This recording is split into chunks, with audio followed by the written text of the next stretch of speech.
మనం ప్రతిరోజు ఏదో ఒక విషయం గురించి భయపడుతూనే ఉంటాం. పుట్టిన పిల్లవాడు తల్లి కడుపులో నుంచి బయటకు రాగానే ఒక్కసారిగా బయట వెలుగును చూసి భయపడి ఏడవడం జరుగుతుంది. అక్కడి నుంచి మొదలవుతుంది మన భయం. ఏ కోర్సు చదవాలి? ఎలాంటి ఉద్యోగం చేయాలి? ఎలాంటి వారిని పెళ్లి చేసుకోవాలి? పిల్లల్ని ఎలా పెంచాలి? మన తదనంతరం వాళ్ళ పరిస్థితి ఏంటి? చనిపోయాక మన పరిస్థితి ఏంటి? ఇలా మనిషి ప్రతిరోజు ఏదో ఒక సందర్భం గురించి భయపడుతూనే ఉండడం జరుగుతుంది. మరి ఈ భయాలన్నీ పోవాలంటే మన ధార్మిక శాస్త్రాలు ఏమని చెప్తున్నాయో ఒకసారి పరిశీలించినట్లయితే, భగవద్గీత శాస్త్రం 2వ అధ్యాయం 56వ శ్లోకం.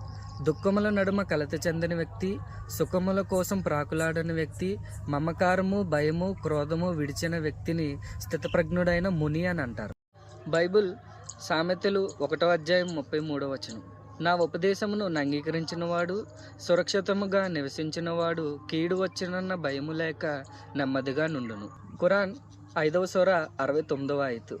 ముస్లింలైనా, యూదులైనా, సాబియులైనా, క్రైస్తవులైనా ఎవరైనా సరే అల్లాహ్ను చివరి రోజును విశ్వసించి మంచి పనులు చేస్తే వారికి భయం కానీ శోకం కానీ కలిగే ఆస్కారం లేదు.